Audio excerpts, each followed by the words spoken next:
Hello everyone, my name is John, I'm the Geeky Fanboy, and welcome back to the one and only Baker Street Review. Yes, we're finally back after a 1 year long hiatus. We're finally back to Baker Street Reviews. I apologize for this long time gap in between Baker Street Reviews. It's been a hectic year, I moved to a new place, and since then I have not recorded a new Baker Street Review. The last one I still filmed at my old student dorm. But now it is finally time to come back to this, and we're watching a movie that I know I've wanted to watch for a long time. I know some of you have also requested in the past. We're finally watching a Basil Rathbone movie, and it is The Adventures of Sherlock Holmes. So The Adventures of Sherlock Holmes was the second Basil Rathbone movie. It was released by 20th Century Fox. The first one was, I think, The Hound of the Baskervilles. Could also have been 1939, I'm not quite sure. Yeah, so this is the second of 14 movies that, Sherlock Holmes movies that Basil Rathbone was in, alongside Nigel Bruce as Dr. Watson. And the usual shtick for Basil Rathbone Sherlock Holmes movies that you should, or that's like basic knowledge, is that they usually set what was at the time present day. So the regular Basil Rathbone movies are like him in the 40s, fighting Nazis and stuff. That's what he did. But the first two movies, so Hound of the Baskervilles and this one, The Adventures of Sherlock Holmes, were actually set in late Victorian times. So they are set during the time the original stories were set. So, what we're doing with this is, I've never seen this movie. In fact, this is, I think, my first Basil Rathbone movie that I've watched in full. I know, shame on me, huge Sherlock Holmes geek, and I've never watched a Basil Rathbone movie. But here we are. I actually want to do two Basil Rathbone movies. We're doing this one because this one is set during late Victorian times, but I also want to follow this up with one of the later movies that are actually set like in the 40s. If you have a suggestion which one I should watch, feel free to put it down in the comments below if you have like a favorite Basil Rathbone movie that you want me to check out in the future. I'll take that into consideration. But today we are watching The Adventures of Sherlock Holmes. It was released in 1939. It stars, as I've said, Basil Rathbone as Sherlock Holmes and Nigel Bruce as Dr. John Watson. It has George Zuko, I think that's how his name is pronounced, as Professor Moriarty, because I think the Holmes-Moriarty dynamic is the center focus of this movie. What I do know is that this movie is supposedly based on the 1899 play by William Gillette and Sir Arthur Conan Doyle. So we'll see how close it stays to the actual play. It's been a long time since I've read that play. I don't remember too much. I just remember that I didn't like it all that much because it seemed very complicated. But hey, if you want me to check out the 1899 play for a future Baker Street review, tell me down in the comments below. I would do that. So yeah, this movie is based on that play, set in late Victorian times. It's Holmes versus Watson. Holmes versus Moriarty. Although someone make Holmes versus Watson, that would be interesting. I'm just very excited to watch this movie, as you can probably tell. I don't even want to say that much more because I'm really excited to get into this. Like I said, I've never watched this, and we'll check it out together. As always, if copyright is nice, I'll cut in like some like a montage of me watching the movie and reacting to some scenes. Feel free to watch the movie yourself and then come back for the review bit during the second half of this video. But for now, I have my barely recognizable Sherlock mug with some good old tea. Got the movie right here, so now it's time to watch it.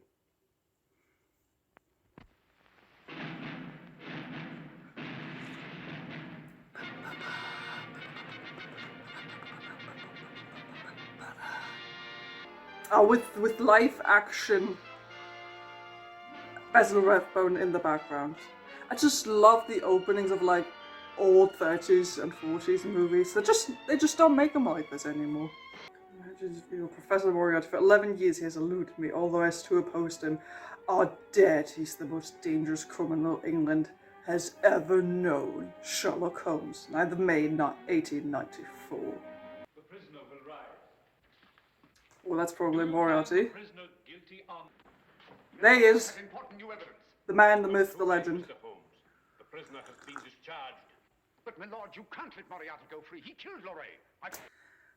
Okay, first note here, what this reminds me of very heavily is the Reichenbach Fall episode from BBC Sherlock, because it starts off in a very similar way, that you have Moriarty accused of a crime that he very obviously committed, but somehow he got to the jury, and then he's like, they're letting him go, even though Sherlock is like, I can prove that he's a criminal mastermind, and they're like, well, we don't like you, but unfortunately we have to let you go because that's what the jury has to decide. So you can definitely see where the influences for BBC Sherlock are coming from here. Like it. Very early on sets up the chemistry between Moriarty and Sherlock, you know, that they are each other's nemesis. So let's see where that goes. Basil Rathbone has an excellent Holmes face. On the contrary, I hold you in the highest esteem. I'm going to break you, Holmes.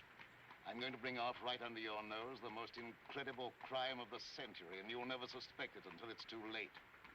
That will be the end of this is Mr. Sherlock Holmes. Excellent. This is excellent Holmes Moriarty banter. Like, seriously, this is just excellent, because you can tell that, you know, they, in their own way, admire each other. They have respect for one another, but at the same time, they'll just destroy each other at some point. And Moriarty, like, outright said it here, that he's going to break up, that he's going to commit like a really big crime, and Sherlock won't be able to stop it, or won't even be able to tell it's Moriarty. I really like her. I like the chemistry. They're like, that you can sort of sense like this seething rage underneath their performances, how deep down that they still sort of despise each other because they're on opposite sides of the law, but that they also can't help but admire each other for their intelligence. I think you can tell what the chemistry is early on pretty well with these performances. Well, there you are, Dawes. Mr. Bassett is here, sir. I'll see him at once. Come to me as soon as he's gone, Dawes. There's something I want to say to you. Yes, sir. I like how Moriarty's like ever so slightly really terrifying and how he's saying things and like. My whole success depends upon a peculiarity of Holmes' brain.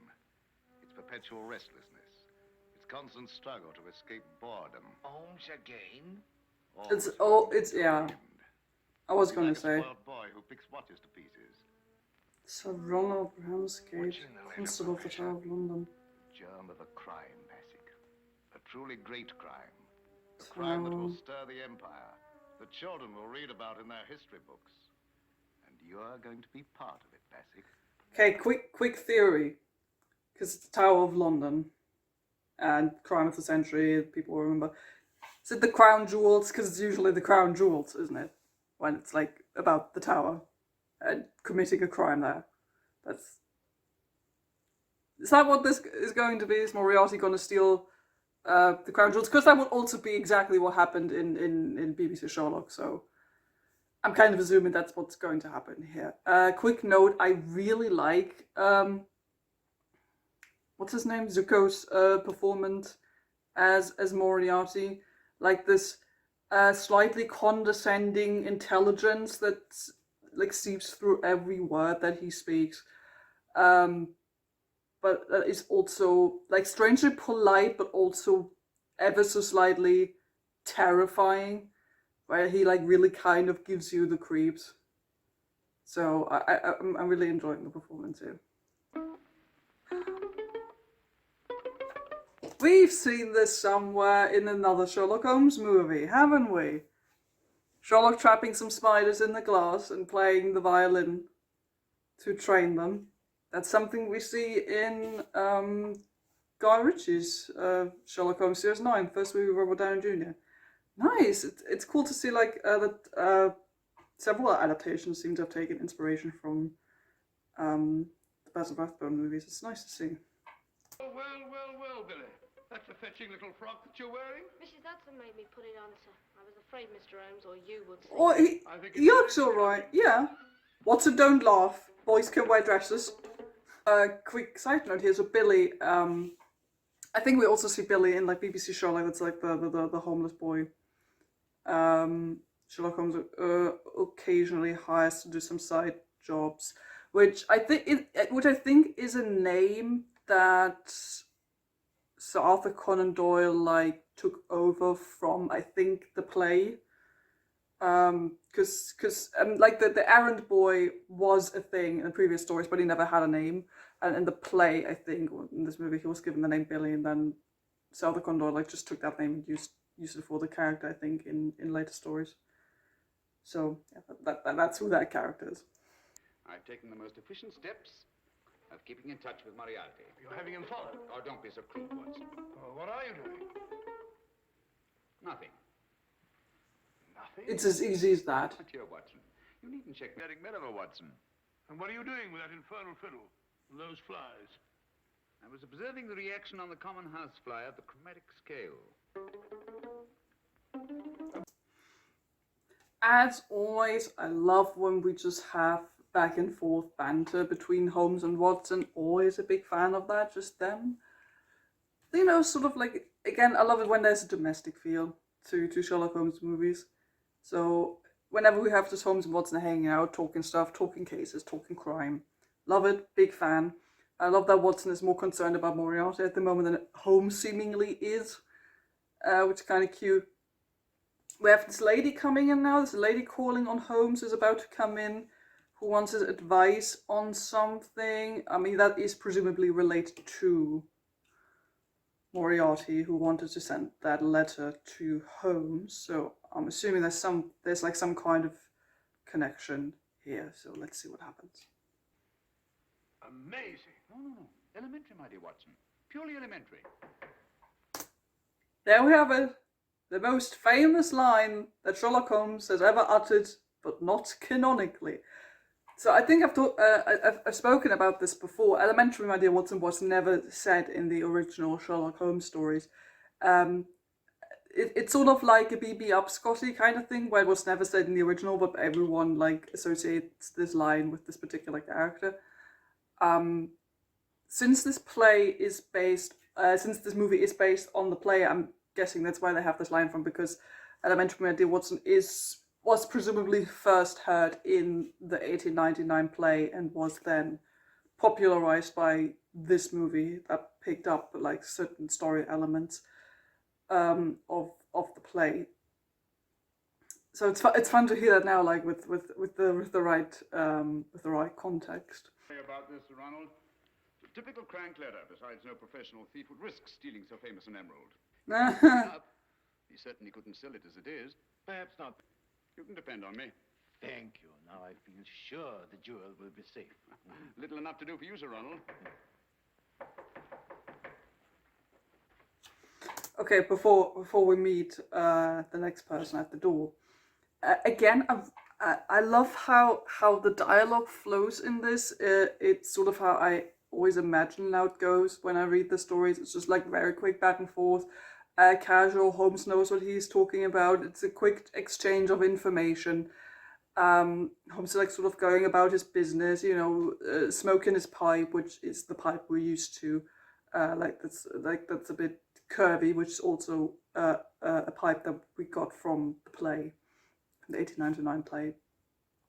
I just really like the energy here. I like that Holmes is polite, he's not rude, he's introduces Watson to the client. I don't know, I'm just really liking the energy. I think it's very close to what we're used to from the original stories. You are Miss Brandon? Yes.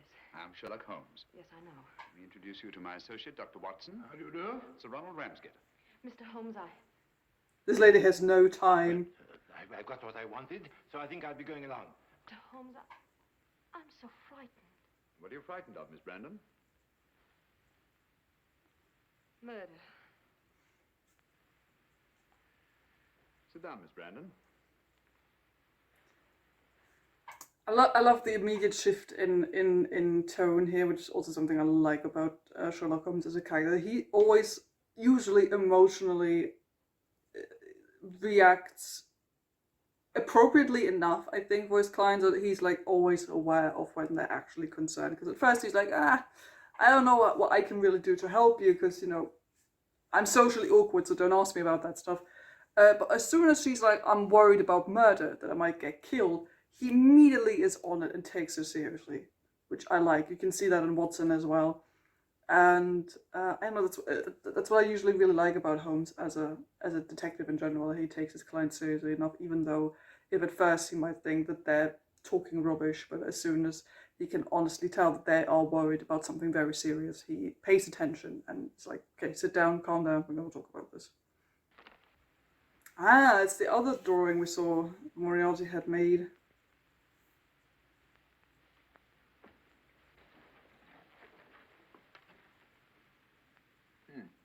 Seems to be a field day for crank messages. Oh, Mr. Holmes, you must save my brother. Don't let them kill him as they did my father.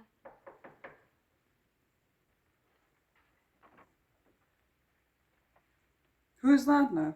Gerald. Gerald! I knew it. I don't know, Gerald. I daren't think. Love this little gaze we got there from Holmes. Love this gaze we got there from Holmes before he said, I accept the case. I like it. Like it's like this short moment where you see him think about what the lady has said, and he's like, no, she's not talking nonsense. She's smart. She knows what she's going on about. He's like, I'm gonna take the case. So now it's on. Struck me that Mr. Hunter behaved rather curiously. Yes. It's my fiancé. Oh. No idea what kind of Okay. dress this is supposed to be, have you? Billy's starting to take over my duties when I retire, Miss Brandon. Oh. I'll join you below in just... Oh, okay, let's talk about that. That's adorable. So Billy is sort of like an apprentice, and Holmes is training him to be a detective. That's actually quite cute. I like that. That's really sweet for Holmes to be like, you know, I'm gonna retire one day. Might as well give my knowledge to a street urchin since I'm not gonna have kids of my own. I like that. It's really cute. It's a nice touch, a nice idea, I think, for like the character of Billy. Your duty is to guard this town of Delhi. What? Oh, bother this town of Delhi. What? Here's a case where No. a wife may be involved. And there's something That's exactly what Moriarty wanted. Young Hunter knows a great deal more than he proposes to tell. Find out what you... Because remember, Moriarty said, I'm going to give Holmes 2 toys, 2 mysteries to solve. He's going to be so focused on the one thing, he's completely forget about the other. That's exactly what Moriarty wanted. That's sort of what Holmes is saying right now. So that means he's kind of forgotten about the crown jewels now, which means they're in danger. It's not good. Have you ever, through your family or Mr. Hunter, heard the name of a man called Moriarty? Moriarty? No. I don't Quite sure. believe you.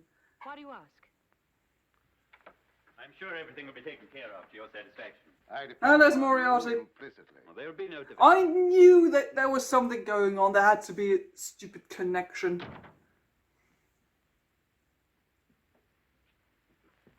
Floyd, I thought you were asleep. How can I sleep with this threat over me? You've got to do something about it, Gerald. Who was that man here just now? A client? Who was he? See here, old man. He's going to kill me. Is there nothing anyone can This do? man has excellent crazy eyes. I mean, I'm assuming Gerald must know that his Why don't you go home? brother-in-law, whatever the hell's going to die. Well, the safest place in London for you if nothing's going to happen to you. You know exactly something's going to happen to him, you liar. You know how I feel about Anne. Goodbye. I don't like Gerald. Gerald feels very sleazy and criminal. This is just... Yes? I'm afraid you're an incorrigible bungler. Oh, look at Watson's little face. Aww. Okay, that's sweet. That was very sweet and adorable. That was really cute.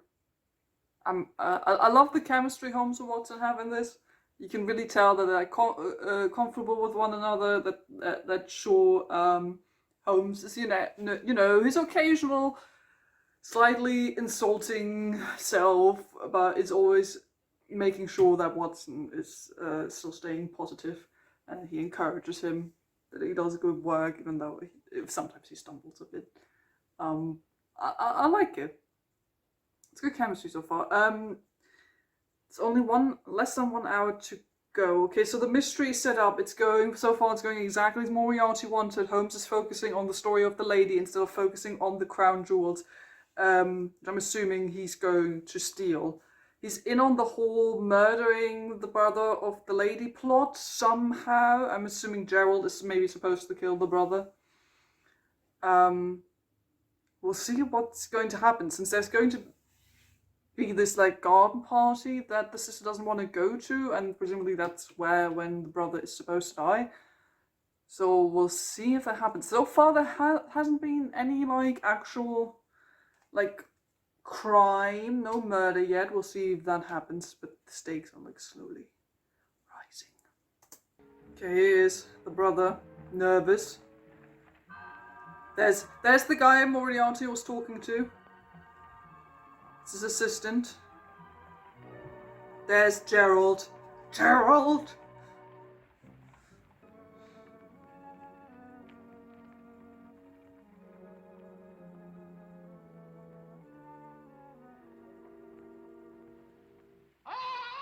I knew it!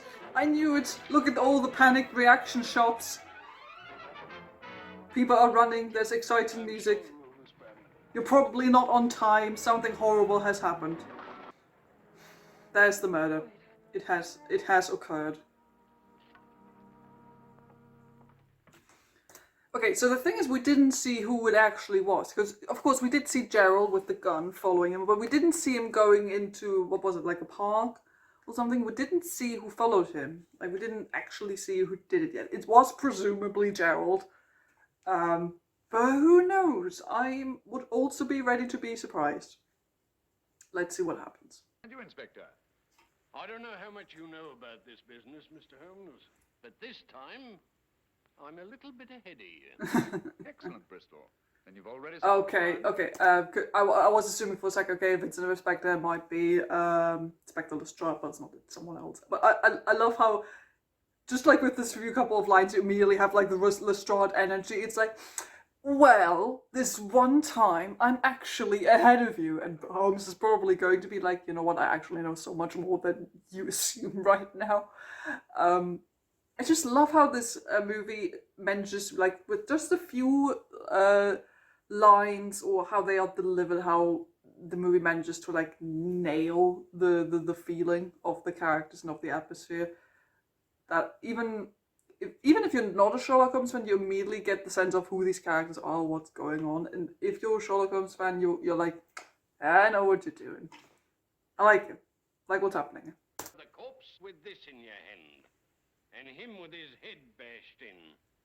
Okay, so maybe it's not Gerald, because it's too obvious if the inspector's also saying it. I'm going to hold you on suspicion. Who did? Nobody. Brandon was strangled to death. Strangled? The wounds on the back of his head were administered post-mortem. Are you sure? Ooh, okay. Absolutely. Talk to the medical examiner if you have any doubts. It's so ridiculous. Why should I want to kill him? I don't know, Gerald. Maybe because you've been the most suspicious person in this entire movie so far, and literally had a face of, going to kill him with a gun in your hand? Maybe that's why everyone's thinking you did it. Okay, to be fair, Gerald probably didn't do it. I still don't like him. Because, I don't know, it's Gerald. Jerry, if you know who killed him, why won't you tell us? Why won't you tell us everything? Yeah, Gerald, why won't I'll you? tell you why.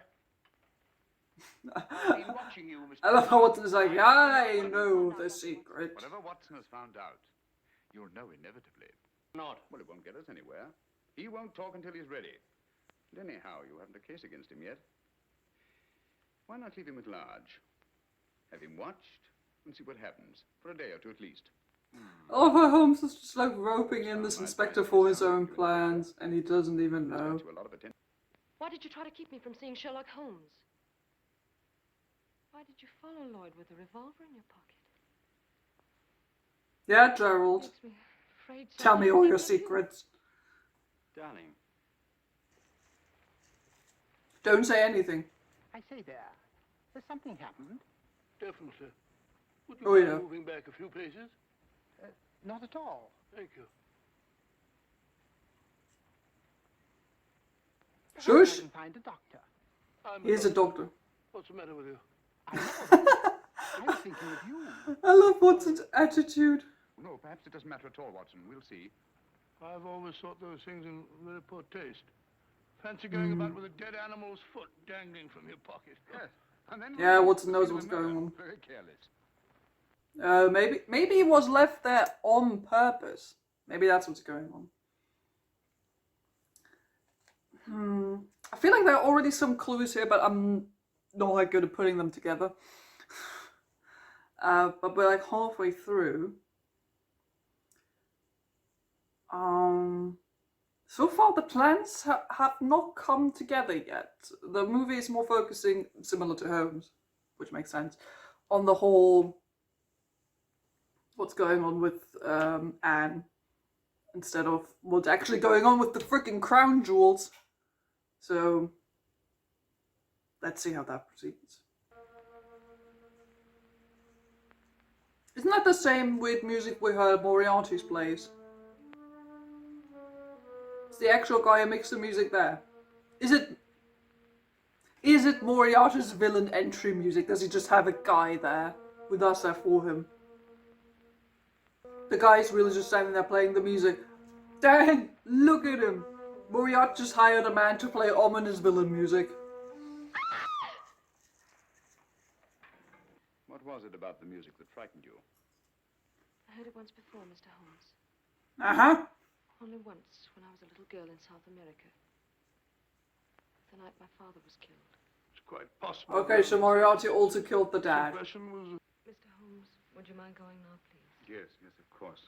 You must try to get some sleep. It's been a terrible day for you.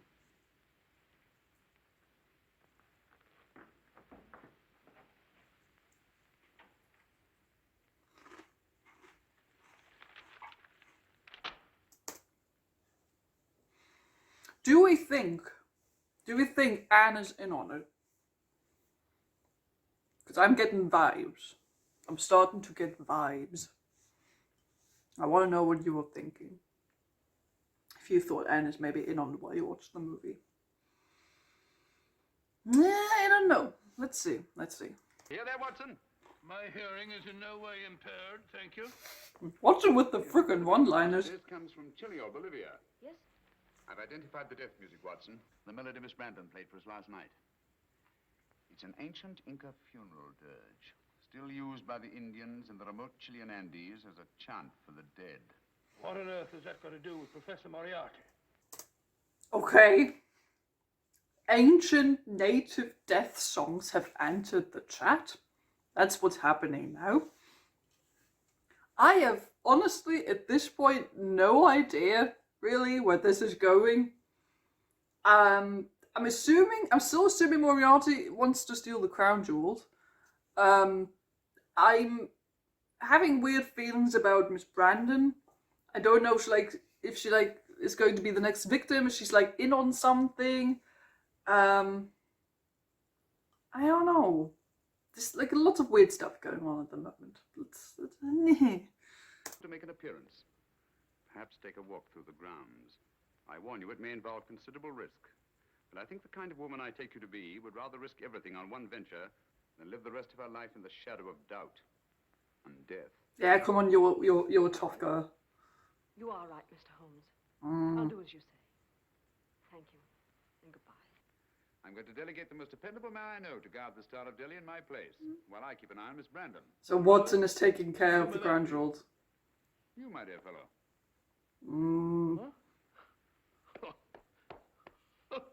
Oh, look at Watson's proud little face. I think I liked him more with the beard, but now without the beard, he looks more like the classic drawings. We'll take the evening off. Thank you, sir. Thanks. Okay, if all garden parties were like this, I would go to garden parties more often. Look at how fancy this is. I love it. In general, I really enjoyed the set design in this. In general, I'm a big fan of set designs in old movies. Because, you know, they have to go to actual locations and build like whole sets and stuff like that. Big fan. So, enjoying that here as well. Let's see what happens at the garden party. I'm no exception to the rule. In fact, if I Is a disguise going on here? Is this a case of disguise? Because otherwise I feel like we wouldn't be focusing on this.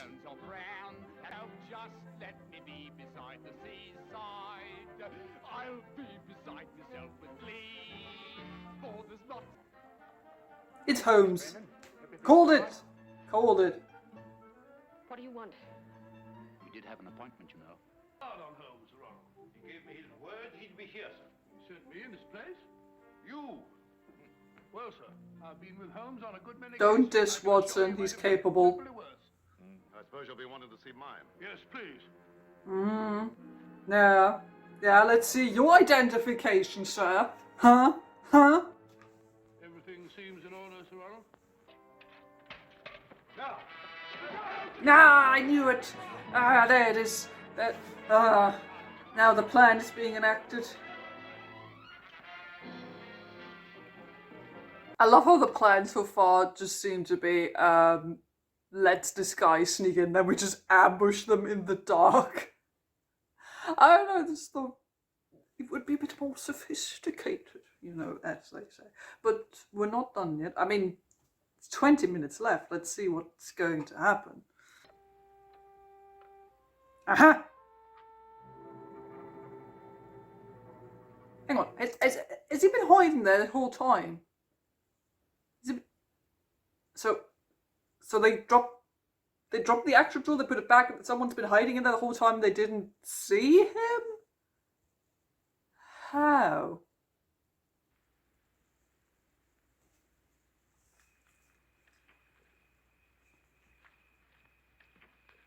Oh, that's the person that murdered.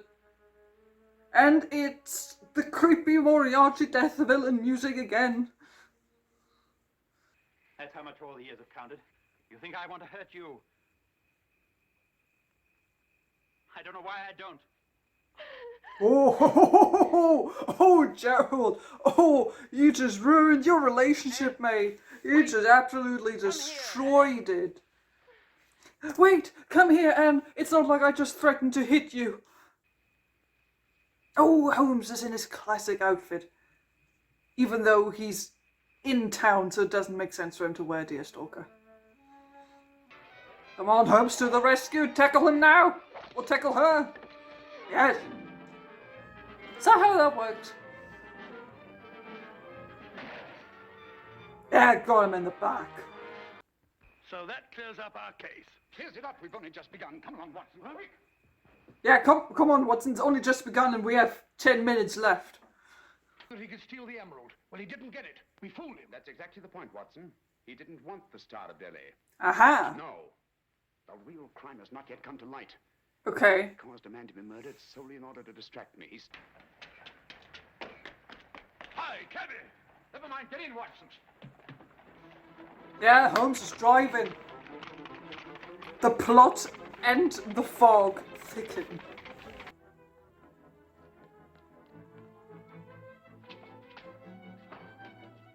Ooh, top of the tower. Top of the Tower of London. That's where the showdown is gonna go down. Either one of them or both of them are gonna fall over, but only one of them survives. Yeah! And there goes Moriarty. Fade to black. Aww, what's Very effective, my dear Watson. My dear Holmes. Elementary. Yeah, nice. Good reversal. Perfect finishing line for this movie. Okay, that's it. The Adventures of Sherlock Holmes, 1939. All this movie we've watched on this review series so far. How thrilling, how exciting. Because the thing is, I know that old movies, for some more modern day viewers can sometimes be like very boring and unexciting, but I think this was a pretty solid, like good Sherlock Holmes crime mystery. I enjoyed it. Basil Rathbone, excellent Holmes, I think. I think he manages really well to capture this sense of that he's slightly weird. He's like so smart that he like can maybe seem a bit odd and off-putting, but he's still polite towards the clients that he's involved with. Sure, he makes like his jokes and little jabs at Watson, but he still makes sure he takes care of his best friend and makes sure that he's appreciated. I like that. You can see that, you know, he does his deduction thingies, even though that's something I will say, I wish there had been more like classic deductions like laid out for us, like in the stories. We didn't really get that many of those here, but I think you really still got a good sense of Holmes's intelligence in this movie, that he is not also that he's not just intellectually smart, but also he's physically very strong, as we saw there in the end fight against Moriarty, even though that ended up being quite fast. So yeah, Basil Rathbone, I think excellent Holmes. I wonder if he like plays it slightly differently, if it works differently when you watch him in the later movies that are set in the 40s. Would have to see if that feels like a bit different, but in general, I think Basil Rathbone, first off, physically looks very accurate to how you imagine Holmes. I think he's got really good just energy. You love seeing him on screen. I think he has a very good like commanding screen presence. He's like a really good leading man as Holmes in this movie. I think he's got good chemistry with Nigel Bruce as Watson. I enjoyed Watson in this. As is often the case with adaptations of the canon, is that Watson is sort of Watson becomes the comedic relief character. He is sort of that in this movie as well. They also make a bit fun of that, you know, he's not as smart as Sherlock, but they don't lean into it too much. Like Watson still gets his like few little moments where he gets to shine. We see that Holmes entrusts him with taking care of the crown jewels, even though that doesn't go that well. Watson gets like one or two moments where he gets to be a doctor, even though that's not really a focus, which is unfortunate. I like the energy Nigel Bruce brings to that role, like excellent sense of humor, excellent like delivery of the of like the more comedic lines. I think that work really, really well. And for the most part, I like the chemistry between the Holmes and Watson actors, and this, that you can tell they're really comfortable with one another in front of the camera, that they really nail this idea of Holmes and Watson having been friends for years, that they're used to one another, the way they talk, the way they act around each other. I think you got that sense of chemistry in this movie, definitely. I also enjoyed the portrayal of Moriarty in this, especially like I already mentioned in the beginning. I like how you can tell what the chemistry for, or the dynamic for Moriarty and Holmes is in this movie, and you can tell, you know, they admire one another, they are polite with one another, but they also like sort of seek to destroy one another. I think you got that in this movie like pretty well very early on.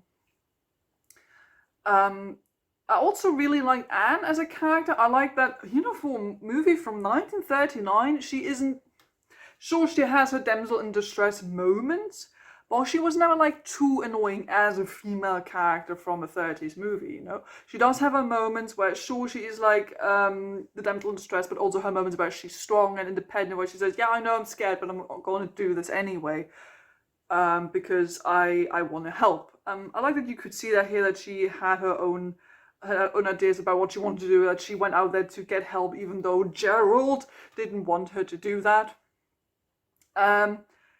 Gerald, I mean, excellent red herring, because you definitely think, oh, I mean, of course, Gerald has something to do with it, but then he didn't. Like Watson, I was confused up until the very end what the whole thing between Gerald and Moriarty was. Yeah, I guess it makes sense that it's just like that he was involved with Moriarty to protect Anne, to protect his fiancée. I guess that made sense, even though I would have wanted some more. I would have liked a bit more detail there, what was actually going on.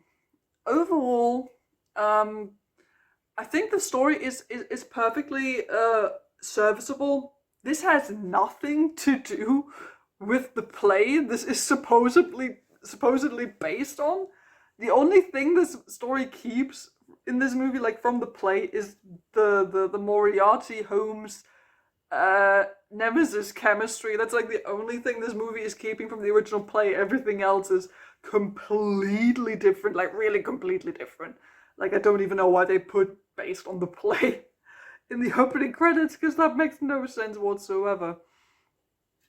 I don't know. But I think overall it was fine. I don't know. I wish there had been some more, like I mentioned earlier, some more like classic deduction moments with Holmes, where he like really gets into the crime scene, shows us the clues, explains to Watson and the audience that what he's thinking, that's what his deductions are. We didn't really get that all that much in here. It's a bit more, I don't want to say action focused, but I think it flows really fast. I think for what happens here, there are high stakes and there's murder early on, so Holmes is like getting involved pretty quickly. The thing is, the problem I think slightly for the audience is that we're told literally right in the beginning, because we're shown via Moriarty, that those two things are related and that's his plan. Like we as the audience know, okay, Holmes is like focusing on the completely wrong thing, and there's this whole thing going on with the crown jewels, and I don't know. I don't think the movie benefits from that the audience just knows more than Holmes, and that you basically already know sort of what the mystery kind of is, because you know Moriarty is behind it all from the beginning. The only real mystery kind of is you're waiting for him to get the crown jewels, because you're like, okay, that's gonna happen, just like how is he gonna do it? And you're like, okay, who's trying to kill the family? Of course they were probably in some way hired by Moriarty, but like who is actually the person that was hired to do it? Those are like two of the only mysteries, and the solution to who the murderer is very underwhelming. It's just like a creepy music guy who was just like there to be the distraction. Also, if that case was completely supposed to be a distraction, did we actually have to kill people? I don't know. And then the way Moriarty like breaks into the tower is surprisingly easy. How he gets in there. How did no one see that he was still in the room? And what was Moriarty's plan after that? We just see him sort of like hanging around with the crown jewels, like looking at them and giggling to himself, and then Holmes comes in and pushes him off the tower. Presumably to his death. Like, what was the actual plan there? No idea. I guess I kind of wish the movie had like focused like a bit more also on the crown jewels thing, because I know that's kind of the point that Holmes is so occupied with the case about Anne that he doesn't see what's actually going on with the crown jewels. That's sort of the point. But again, I don't think it benefits the movie that the audience already knows sort of what's going on and what the plan is. That's kind of the problem. Nevertheless, I don't think this movie becomes boring at any point. It's always engaging. It also helps that it's not very long. It's like 80 minutes. The only problem here is that the climax feels a bit rushed, because they're like, oh, now the game is finally on, and you're like, look at it, and it's like 10 minutes left, and you're like, what else could possibly like happen now in any big kind of way? So yeah, I just have fun with it. I'm gonna be honest, I have fun with it, not like something that like absolutely blows me away as a Sherlock Holmes adaptation, but I definitely had fun with this. I want to see more Basil Rathbone and Nigel Bruce as Holmes and Watson, because they have great chemistry. I really like the energy Basil Rathbone brings to the character of Sherlock Holmes. He has great physicality. I think he exhibits all like the most important traits of Holmes that you know from the original stories. I think he's very charismatic. He has like this right kind of screen presence that you need from an actor who plays Sherlock Holmes, that you like really want to go along with him, that you are slightly I don't want to say annoyed, but you like slightly, you think he's slightly odd, but in this way where you're like, okay, yeah, weird, but I kind of want to listen to what he's going on about, you know, that kind of energy. And I think Basil Rathbone really has that and shows that on on screen. Like I said, I don't know if he like plays it any differently or if it feels different when you watch him in the 1940s movies, which are set in the present day at the time. I don't know if like the feeling for that is a bit different. Also because presumably the stories would have to be readjusted to work in the 40s setting now. So this feels much more like a classic adventure-focused Sherlock Holmes story, inspired by some elements from the original stories. And it's going to be interesting to see how that will be transported into the later movies, and the movies set in the 40s. That's it. I can't even say that much more. I just had a good time with it. I had fun. I really enjoyed this. I'm looking forward to watching more Basil Rathbone. I think this is one of the better adaptations that we have watched in this series. I had a lot of fun with it. Please do tell me down in the comments below what your thoughts are on this particular movie, on Basil Rathbone era of movies in general. I know that some of you really wanted me to watch this, so I hope my reaction was satisfactory. Again, feel free to suggest other Basil Rathbone movies to me that are set during the 40s that I should watch for a future review to sort of contrast this one now. Please do tell me all your thoughts down in the comments below. Thank you so much for watching this new Baker Street review. I'm glad to be back, and I hope I will be doing this more often again in the future. Thank you so much for watching. Don't forget to like and subscribe if you haven't done it already, and I'll see all of you very soon. Goodbye.